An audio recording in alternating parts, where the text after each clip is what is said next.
여러분 안녕히 주무셨습니까? 가장 빠르게 만나는 글로벌 뉴스 분석 굿모닝 530 글로벌 이주호입니다. 1부 바로 시작하도록 하겠습니다. 자, 오늘은 테슬라 실적부터 먼저 짚어드리도록 하죠. 테슬라의 실적이 방금 전에 나왔습니다. 일단 주당 순이익으로 봤을 때는 이 시장의 예상치가 마이너스 0.19달러 정도 손실을 볼 것으로 예상을 했었는데 실제 나온 결과를 보니까요. 2.18달러의 순이익을 기록했습니다. 일단 그 4개 분기 연속 이 흑자를 기록했기 때문에 테슬라는 조건상으로 봤을 때는요. S&P 500 지수에 포함될 수 있는 조건을 이제 갖추게 됐습니다. 물론 어제 저희가 지속적으로 짚어드렸던 대로 무조건 포함되는 것은 아니고요. 이제 인덱스 위원회에서 이 내용을 이제 보고 결정을 해야 되는데 시장 대표성을 좀 인정해 줄 수 있느냐 이런 정성적인 부분들까지 판단을 고려해서 이 테슬라가 S&P 500에 입성하느냐 마느냐가 앞으로 결정되게 됩니다. 어쨌든 이 실적이 발표된 이후에 테슬라의 시간을 거래 주가는 현재 5%가량 크게 상승을 하고 있습니다. 계속해서 좀 지켜보시면 좋을 것 같고요. 시장 이야기를 좀 해보자면 3대 지수 모두 상승으로 마감했습니다. 장중에 분위기가 썩 좋았다는 것은 아니었었는데 미국의 이 재정 부양책, 경기 부양책이 논의가 조금 더 진전되고 있는 것으로 나타나면서 이런 것들이 시장을 약간은 상승으로 돌려놨습니다. 물론 불안 요인들도 있었습니다. 조금 전 발표됐던 테슬라나 아니면 마이크로소프트 이런 실적을 기다려보자는 관망 심리가 있었을 뿐만 아니라 어제 오후였었죠. 중국의 영사관, 그러니까 미국에 있는 중국 영사관을 폐쇄하라고 미국이 명령을 내렸다는 소식도 미중 갈등을 심화시키는 요인으로 해석이 되면서 이 불안 요인으로 작용했습니다. 이런 것들이 또 금속 가격을 급등시키고 있기도 하고요. 자, 지난 밤 사이 이런 여러 가지 일들이 있었습니다. 어떤 일들이 있었는지 지금부터 정리해드리도록 하겠습니다. 굿모닝 530 글로벌 1부 바로 출발하도록 하겠습니다.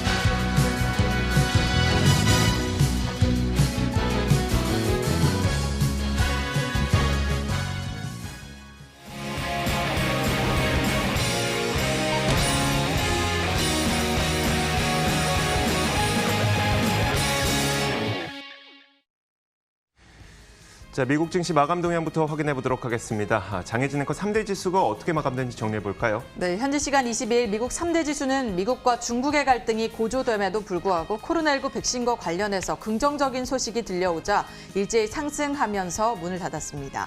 여기에 추가 부양책에 대한 논의가 현저하게 활발히 이루어지고 있다라는 소식까지 전해지면서 지수 상승에 힘을 실어주는 모습이었는데요.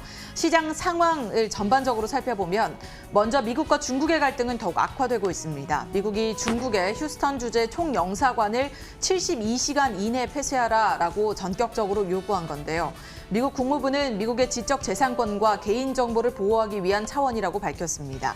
하지만 여기에 중국 당국은 즉각 반발했고 맞대응으로 우한 주재 미 영사관 폐쇄를 검토하고 있는 것으로 알려지고 있습니다. 다만 이날은 이런 갈등에도 불구하고 코로나19 백신과 관련해서 좋은 소식이 들리면서 투자 심리를 북돋아준 모습이었습니다. 미국 보건복지부에서 화이자와 바이오엔테크가 개발 중인 백신이 임상 3상에서 효과와 안정성을 입증한다면 1억 회분을 20억 달러 규모의 사들이기로 했다라고 발표를 한 건데요. 연말까지 최소한 하나의 유효한 백신을 확보하기 위한 노력으로 보입니다. 이에 따라서 화이자와 바이오엔테크의 주가는 이날 크게 올랐습니다. 또 기업들의 실적과 함께 지표도 나왔습니다. 긍정적이었는데요. 미국의 6월 기존 주택 판매가 20% 넘게 늘어나면서 4개월 만에 급증했습니다. 경제 재개에 따른 것으로 보이고요. 다만 코로나19 확산에 대한 불안감이 여전한 데다 추가 부양책 도입 시기와 내용을 둘러싼 불확실성이 존재해서 여전히 시장의 불안 요인으로 작용하고 있습니다. 실업보험 추가 지원 등 주요 프로그램이 이달 말에 종료되는 만큼 새로운 부양책 합의가 현재 시급한 상황이죠.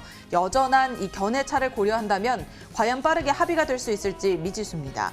여기에 이 장 마감 이후에 나온 실적도 함께 짚어드리면요. 테슬라의 실적, 깜짝 실적 발표가 있었죠. 4분기 연속 영업이익 흑자를 달성했고요. 시장 예상치를 크게 웃돈 모습이었습니다. 따라서 시간의 거래에서 상당히 올라주고 있고요.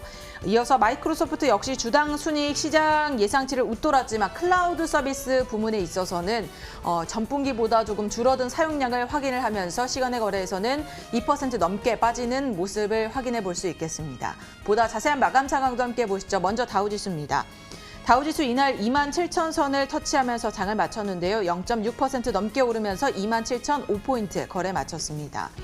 이어서 나스닥 지수입니다. 0.24% 상승해서 1,706포인트에 거래 마쳤는데요.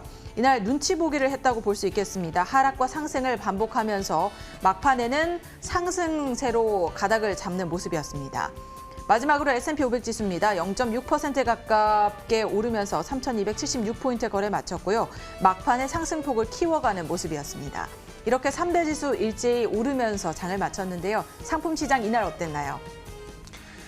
자, 상품 선물 시장도 살펴보도록 하겠습니다. 먼저 요즘에 금속 가격의 급등이 굉장히 무섭습니다. 금값이 꽤 많이 올랐다 싶었는데 계속해서 지속적인 상승세를 좀 보여주고 있는데요. 일단 금값의 경우에는 1% 넘게 지난밤 사이에 올랐고 은 가격이 지난밤에 거의 8% 오르면서 7년 내 최고치를 또 기록하기도 했습니다. 자, 이렇게 금속 가격이 급등하고 있는 것은 미중 간의 갈등이 심화되고 있는 것이 가장 큰 이유라고 분석이 되고 있습니다. 어제 나왔던 것이 미국이 중국 영사관을 폐쇄하라고 명령한 것이 좀 단초가 되어서 금값이 급등을 했었는데요. 1.29% 올라서 1,867.6달러까지 올랐습니다. 2011년 9개월 내 최고치를 지속적으로 기록하고 있습니다. 자, 이런 가운데 유가의 경우에는 소폭 하락하는 모습이었습니다.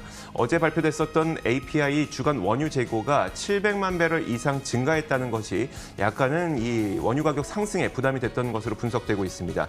크게 떨어지지 않은 것으로 봐서 이게 아주 큰 악재로 작용하고 있지는 않은 것으로 보이고요. 그리고 41.5달러 그 개파락하기 직전 단계였었던 41.5달러 위에서 여전히 움직이고 있다는 점도 그래도 상당 부분 긍정적으로 보입니다. 41.88달러에 현재 선물 시장에서 거래가 되고 있습니다. 자, 이어서 금리 살펴보도록 하겠습니다. 자, 10년물 국채 금리는 사실 별로 좋지 못한 모습을 나타내고 있습니다.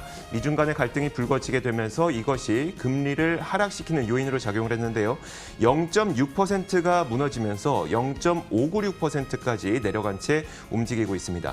자, 마지막으로 달러 인덱스까지 살펴보도록 하겠습니다. 자, 이런 가운데 그래도 안정적으로 달러 약세는 좀 진행이 되고 있습니다. 0.15% 내리면서 49.98에 움직이고 있습니다. 자, 이렇게 상품 선물 시장 살펴봤습니다. 글로벌 외신 확인하도록 하겠습니다.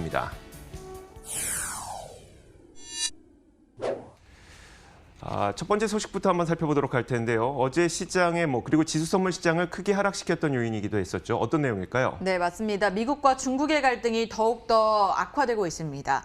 이 미국 정부가 텍사스주 휴스턴에 위치한 중국 주재 총영사관을 72시간 내에 폐쇄할 것을 지시했기 때문인데요. 국무부는 미국인의 지적 재산권과 개인정보를 보호하기 위한 조치라고 설명을 했습니다. 중국 당국은 이를 거세게 비난하며 맞대응 차원에서 이 우한시에 위치한 미국 주재 이 영사관 폐쇄를 검토 중인 것으로 알려졌는데요. 중국 외교부 대변인은 일방적인 정치적 도발로 국제법을 심각하게 훼손했다면서 이 중미 관계를 의도적으로 위반했다라고 지적을 했습니다. 이번 갈등이 이미 미중 양국이 코로나19 확산 책임론부터 홍콩 보안법 그리고 남중국해 영토 분쟁, 신장 위구르 자치구 인권 문제 등 여러 사안에서 충돌하고 있는 가운데 나온 터라서 갈등은 더욱더 심각해질 것으로 보이는데요. 전문가들은 미국과 중국의 갈등이 극한의 다다름에 따라서 증시의 위험성 역시 커지고 있다라고 분석하고 있습니다. 에드 야데니 전략가는 코로나19 이외에도 미국과 중국 간의 관계는 시장이 20% 이상 하락할 수 있는 그런 요인을 제공하고 있다라고 분석을 하고 있고요. 블랙록에서는 양국의 라이벌 관계는 미국 대선 결과와 상관없이 미중 관계의 모든 측면에 영향을 미치고 있다면서 특히 기술 섹터에 대한 영향이 굉장히 클 것으로 내다보고 있습니다. 대선이 다가오면서 미국 내에서는 반중 심리가 더욱더 커지고 있습니다. 이 애플 등 미국 기업들이 이에 따라서 타격을 받을 수 있을 것으로 예상되고 있습니다. 자, 추가 부양책에 대한 민주당과 공화당 간의 이견이 엇갈리고 있는 가운데 지난 밤 사이에는 그 내용이 조금 더 구체화됐습니다. 이렇게 구체화됐다는 것 자체만으로도 시장은 소폭 상승으로 돌아서는 움직임이 있을 만큼 그만큼 시장에서는 재정 부양책을 기다리고 있는 건데요. 자, 일단 미국 공화당이 실업급여를 한 일주일에 $400 주는 방향으로 추진하기로 했습니다. 기간은 올해 말까지 매주 주는 방향인데요. 자, 팬데믹 당시에 원래 지금까지 지원이 됐었던 거는 실업급여가 매주 $600씩 지급이 됐습니다. 이걸 한 달로 치면 $2,400이기 때문에 우리 돈으로 따지자면은 거의 288만 원 정도를 매주 실업급여로 받은 건데 민주당은 여전히 $600를 지급해야 된다고 주장을 하고 있고 반면에 공화당은 이보다 약 $200 낮은 $400를 주당 지급을 해야 된다고 주장을 하고 있습니다. 공화당에서 사실 이렇게 지원금을 $600가 아닌 $400로 낮춘 이유는 딱 한 가지입니다. 사람들이 자꾸 일하러 가지 않는다는 것이죠. 그게 경제 정상화에 방해가 된다는 건데 팬데믹 당시에도 사실 논란이 있었습니다. 위기를 극복하기 위해서 공격적인 지원책을 신속하게 쓰다 보니까 $600를 주긴 줬는데 이 $600를 주다 보니 이게 일하면서 받는 월급보다도 실업보험이 더 많다 보니까 사람들이 일하는 것보다 그냥 실업보험 받는 게 더 낫겠다 이렇게 판단하면서 일하러 잘 안 갔다는 겁니다. 자, 공화당은 사람들을 일자리로 돌려보내기 위해서 $400로 줄여서 이 지원금 정책을 추진하려고 하고 있는 거고요.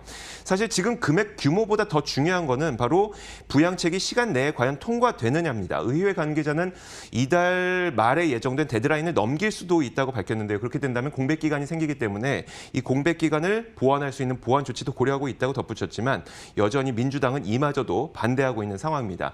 자, 이렇게 불안 요인이 있긴 합니다만 어쨌든 이 구체화되고 있다는 것이 긍정적으로 해석된 것으로 보입니다.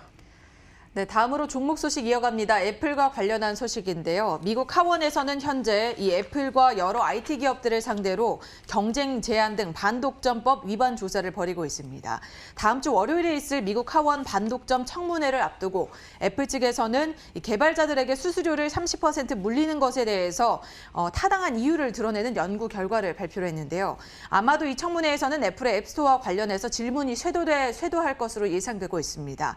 앱스토어만이 이 아이폰의 소프트웨어를 다운받을 수 있는 이 유일한 방법인데 이 수년간 앱 개발자들은 애플이 반경쟁적 행위를 보이고 있다고 주장을 한 건데요.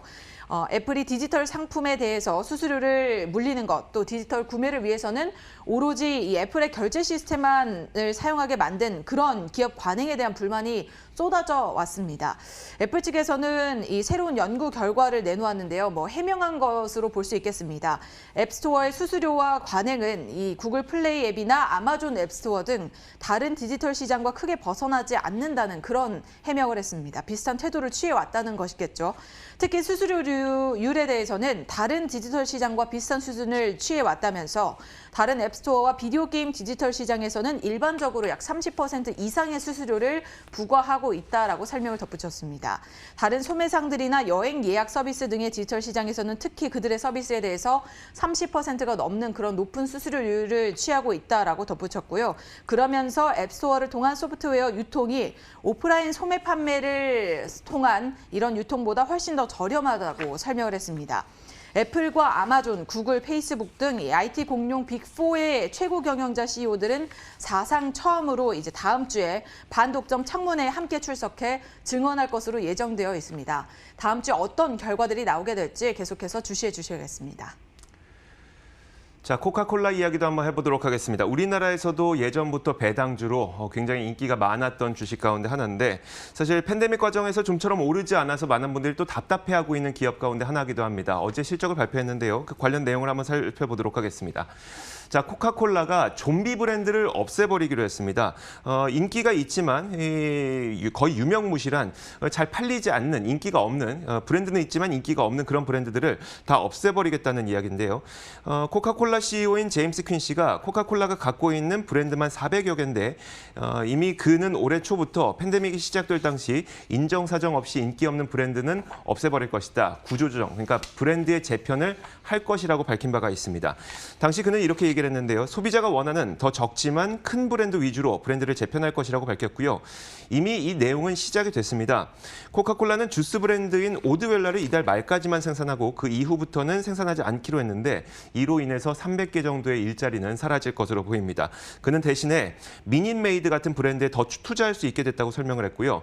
또 이번에 그 실적 발표를 통해서 강화하고자 하는 사업부를 밝혔습니다. 바로 탄산수 브랜드인데 스파클링 미네랄 워터 브랜드를 더 강화한다고 밝혔습니다. 그 이유가 중국에서 탄산수의 인기가 굉장히 높아지고 있고 또 분기 매출도 14% 정도 증가하고 있기 때문이었는데요. 코카콜라는 어제 실적을 발표했죠. 예상보다 좋은 실적을 발표했음에도 불구하고 올해 여전히 주가는 올해 기준으로 약 14% 정도 낮은 상태에서 거래되고 있습니다. 자, 과연 이런 브랜드 재편이 앞으로 코카콜라의 주가에 얼마나 큰 영향을 주게 될지도 한번 살펴보시는 것이 좋을 것 같습니다. 자, 이렇게 글로벌 뉴스 살펴봤고요. 맨해튼 나우 이어가도록 하겠습니다.